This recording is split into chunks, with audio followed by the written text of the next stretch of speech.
আচ্ছা, আমরা তো সবাই জানি মন্দিরে পুজো হয় দেবতার, কিন্তু কোথাও ভূতের আরাধনা হয় বলে কি তোমরা কখনো শুনেছো?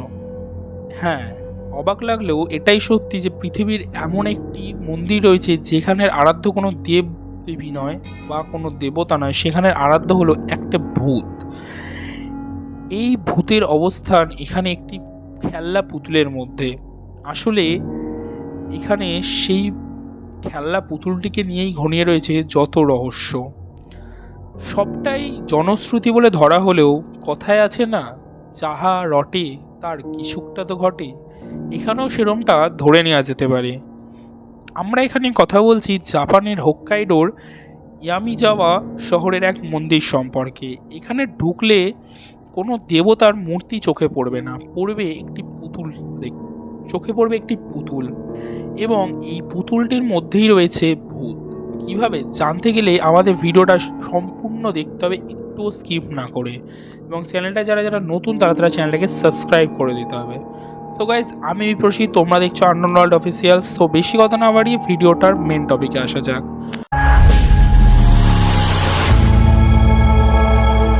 ঘটনাটা বেশ কয়েক বছর পুরনো। শোনা যায় জাপানের ইয়ামিজাওয়া শহরে বসবাস করত ওকিকু নামে এক খুদে ও তার পরিবার। তার পরিবারের একমাত্র খুদে সদস্য হওয়ায় সকলেরই খুব আদরের ছিল ওকিকু। বাড়ির বড়রা প্রায়শই তার জন্য উপহার নিয়ে হাজির হতো। সেরকমই একদিন ওকিকুর দাদা নিজের বোনের জন্য এক বিশেষ পুতুল কিনে আনেন মেলা থেকে। পুতুলটার বিশেষত্ব ছিল তার চুল ছিল, এবং জাপানে ওই বিশেষ চুলের ধরনকে বলা হতো ওকাপা। এক কথায় পুতুলটির ঘাড় অবধি চুল ছিল। সেই পুতুলটি ওকিকুর ভারী পছন্দ হয়েছিল। সারাদিন তার সময় কাটতো সেই পুতুলটিকে ঘিরে। কিন্তু ভাগ্যের ফেরে বছর ঘুরতে না ঘুরতেই কঠিন অসুখে পড়েন ওকিকু। দীর্ঘদিন অসুস্থতার পর মৃত্যু হয় 3 বছরের ওকিকুর। শোনা যায় জীবনের শেষ সময় এসে পুতুলটিকে সে কাজ ছাড়া করতো না, এমনকি মারা যাওয়ার সময়ও পুতুলটাকে কাজ ছাড়া করেনি সে। বাড়ির আদরের মেয়ে চলে যাওয়ায় ভেঙে পড়ে ওকিকুর গোটা পরিবার।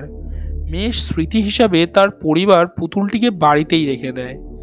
এমনকি বাড়ির মধ্যে সেই পুতুলটির জন্য একটি বেদিও তৈরি করা হয়। একদিন সবাই লক্ষ্য করেন ওকিকুর সেই পুতুলটির চুল বেড়ে গেছে। এমনকি রাতের বেলায় পুতুলটি যে ঘরে থাকতো সেই ঘরেও বিভিন্ন ধরনের শব্দ আসতে আরম্ভ করে। ওকিকুর মা এমনকি মেয়ের গলা অবধি শুনতে পেয়েছিল বলে দাবি করেছিল। এভাবেই দিনের পর দিন বাড়তে থাকে ভূতের উপদ্রব। বাধ্য হয়েই স্থানীয় পুরোহিতের দ্বারস্থ হয় পরিবার।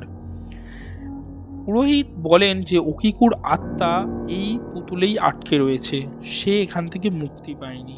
প্রথমে ভয় পেলেও পরে পুতুলটিকে যত্ন সহকারে বাড়ি নিয়ে গিয়ে তার বিভিন্ন যত্ন নিতে আরম্ভ করে পরিবার। তবে এক সময় ওই পরিবার আচমকায় জাপান ছেড়ে অন্যত্র চলে যায় সেই পুতুলটিকে ফেলে রেখে, যার কারণ আজও জানা যায়নি। এবং সেই পুতুলটিকে ফেলে রেখে চলে যাওয়ার পর সেখানকার স্থানীয় মানুষরা সেই পুতুলটিকে সেখানকারই একটি স্থানীয় মন্দিরে রেখে আসে, এবং তখন থেকেই শুরু হয় এই ভূতের আরাধনা বা এই ভূত পুতুলের আরাধনা।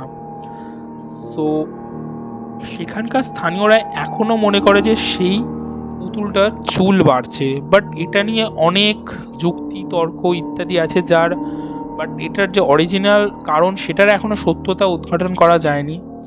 সো গাইজ, ভিডিওটা যদি ভালো লাগে প্লিজ একটা লাইক করো। এরকম যদি ইন্টারেস্টিং আরও ভিডিও পেতে চাও প্লিজ চ্যানেলটাকে সাবস্ক্রাইব করে দিও। আর যারা যারা আমাদের ভূতের গল্প শুনতে ভালোবাসো তারা তারা আমাদের একটা চ্যানেল আছে অ্যাবসোলিউট স্ট্রেঞ্জ, সেই চ্যানেলটাতে গিয়ে একবার ভিজিট করে আসতে পারো এবং ভালো লাগলে চ্যানেলটাকে সাবস্ক্রাইব করে দিতে পারো। সো দেখা হচ্ছে পরে কোনো ভিডিও নিয়ে, নতুন কোনো ভিডিও নিয়ে। ততক্ষণের জন্য bye bye, see you, take care.